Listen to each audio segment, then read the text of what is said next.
Graça e a paz do nosso Senhor Jesus, mais um dia para a honra e glória do Senhor. Hoje estaremos meditando em Mateus capítulo 27. Foi a palavra que o Espírito Santo me trouxe nessa manhã. Vamos orar? Querido Deus, muito obrigada, Senhor, por estarmos na Tua presença. Obrigada, Senhor, por enviar o Seu Filho amado para que pudéssemos nos reconciliar, para que pudéssemos entrar na Tua presença, no lugar santíssimo, no Santo dos Santos. Que possamos, Senhor, todo dia, todos os dias, todas as tardes, todos os fins do dia, Senhor, estar na Tua presença. Que não venhamos rejeitar aquilo que nos foi entregue com tanto amor, em nome de Jesus. Que o Teu Espírito Santo nos revele aquilo que o Senhor quer nos revelar. Espírito Santo, ministra aos nossos corações. É a minha oração, em nome de Jesus Cristo. Amém e amém. Mateus, capítulo 27, vou ler a partir do versículo 33, diz assim: E chegando ao lugar chamado Gólgota, que significa lugar da caveira, deram-lhe a beber vinho misturado com fel. Mas ele, provando, não quis beber. E, havendo-o crucificado, repartiram as suas vestes, lançando sortes, para que se cumprisse o que foi dito pelo profeta. Repartiram entre si as minhas vestes, e sobre a minha túnica lançaram sortes. E, assentados, o guardavam ali, e por cima da sua cabeça puseram escrita a sua acusação: Este é Jesus, o Rei dos Judeus. E foram crucificados com ele 2 salteadores, um à direita e o outro à esquerda. E os que passavam blasfemavam dele, meneando a cabeça e dizendo: Tu que destróis o templo e em 3 dias o reedificas, salva-te a ti mesmo. Se és filho de Deus, desce da cruz. E da mesma maneira também os príncipes dos sacerdotes com os escribas e anciãos e fariseus, escarnecendo, diziam: Salvou os outros e a si mesmo não pôde salvar-se. Se é o rei de Israel, desce agora da cruz e creremos nele. Isso aqui me mostra muito o que Satanás ele faz para tentar impedir os propósitos daqueles que são filhos de Deus. Aqui o Filho de Deus, Jesus Cristo, estava cumprindo a vontade do Pai. Era a vontade do Pai que ele se entregasse naquela cruz, para que a nossa culpa fosse sobre ele. Mas o inimigo, Satanás, não queria frustrar os planos de Deus. E até lá na cruz, Satanás enviou mensageiros para escarnecerem de Jesus, para tentarem que Jesus não ia descer dali, mas tentarem fazer Jesus sair do propósito dele. O inimigo ele age assim, ele tenta o tempo todo tirar-nos do propósito de Deus. E vai ter sim momentos que é propósito do Senhor passarmos por dias maus. Aqui era propósito de Deus, Jesus, passar pela cruz, para que nós fôssemos reconciliados ao Pai. Nós, antes de Jesus Cristo, não tínhamos como receber o Espírito Santo, a presença de Deus. Não tínhamos como ter intimidade, que hoje nós temos acesso. Não sei se você tem acessado.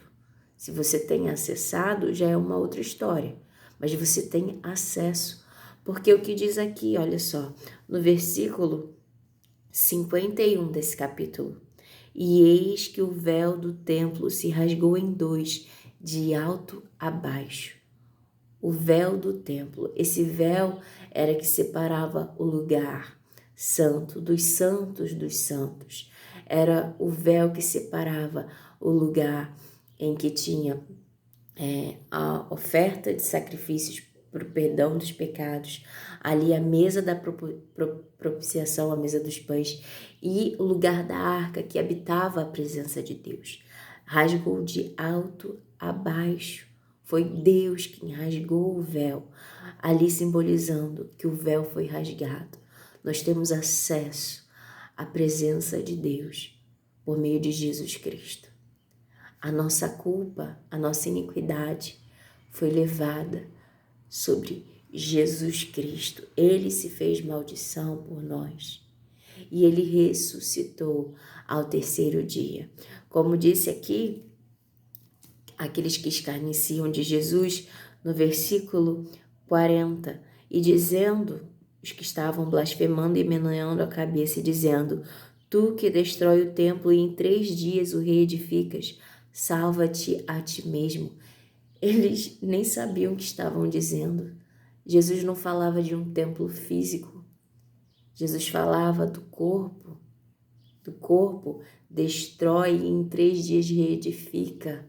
Em 3 dias ressuscitou. Em 3 dias o Senhor Jesus ressuscitou dentre os mortos. Como a gente vê no capítulo seguinte, quando fala no versículo 3, capítulo 28.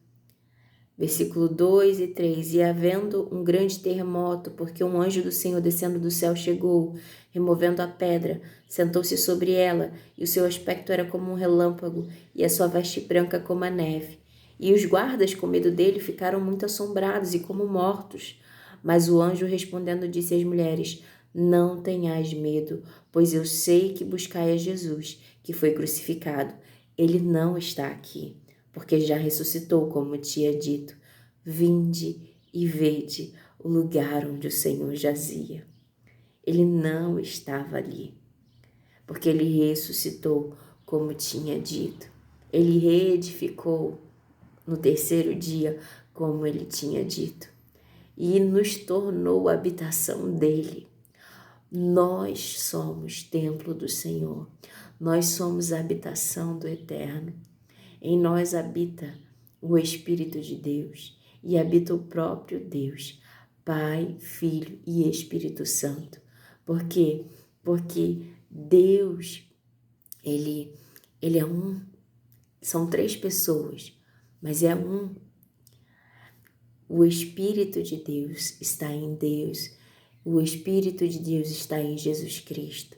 Assim como eles estão conectados. São assim como Jesus tenta nos explicar acerca da noiva dele, que é a igreja, que está sendo adornada, preparada pelo Espírito de Deus. E ele nos explica que somos um só corpo, o cabeça é Cristo Jesus.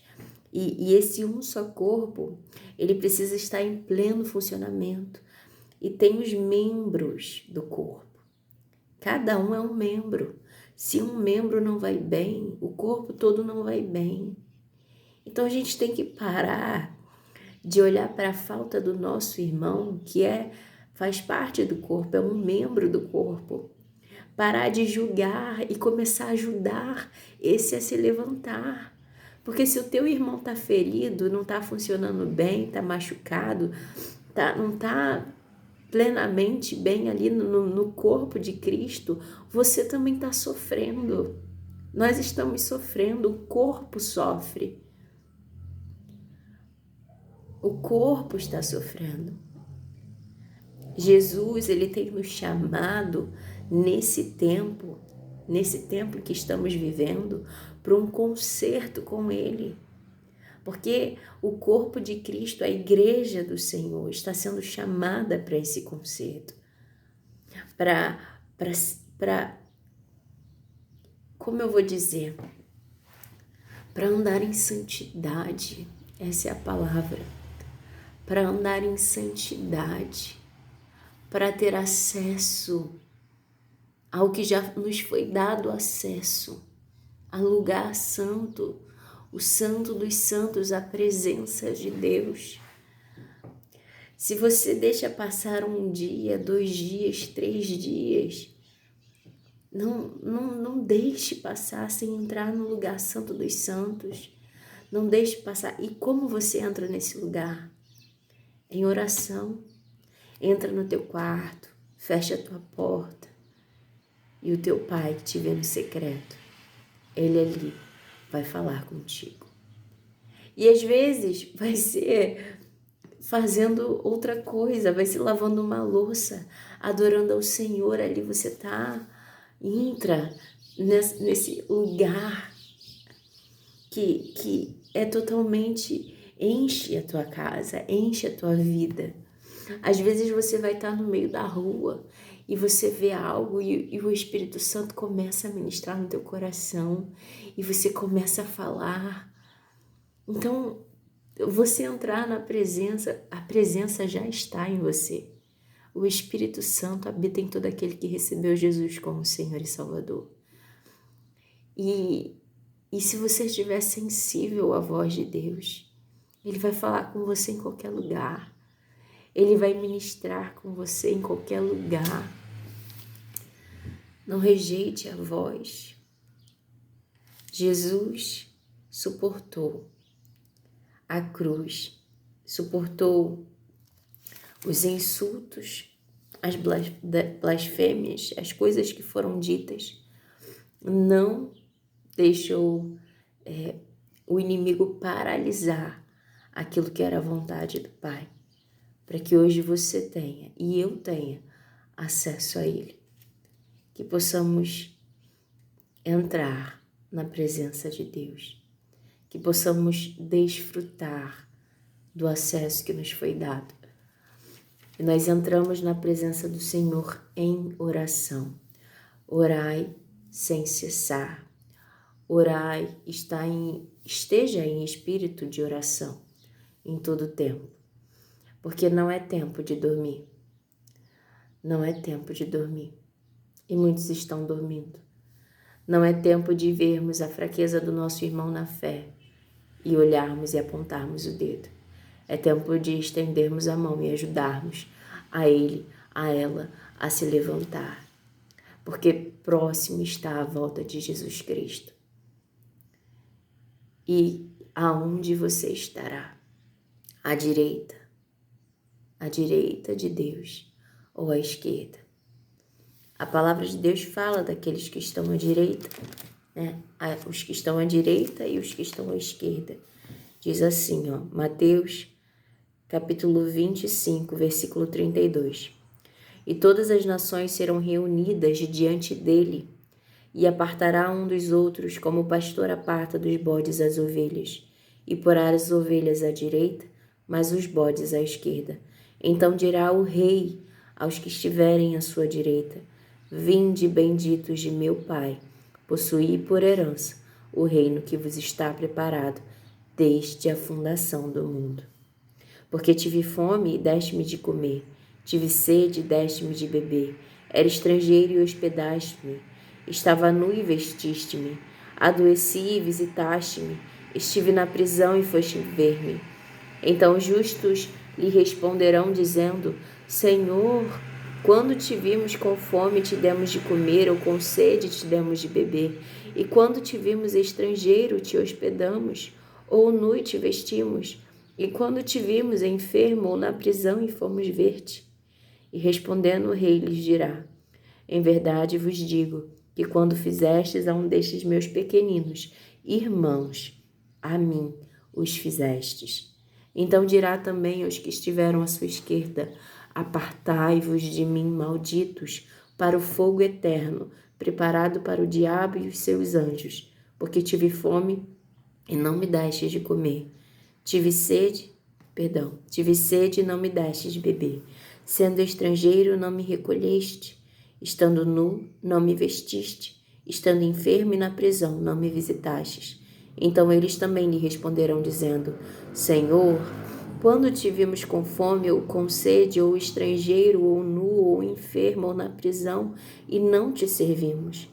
Então lhes responderá, dizendo: Em verdade vos digo que quando a um destes pequeninos o não fizestes a mim. E irão estes para o tormento eterno, mas os justos para a vida eterna. Aqui fala muito claramente aqueles que estarão à direita e os que estarão à esquerda.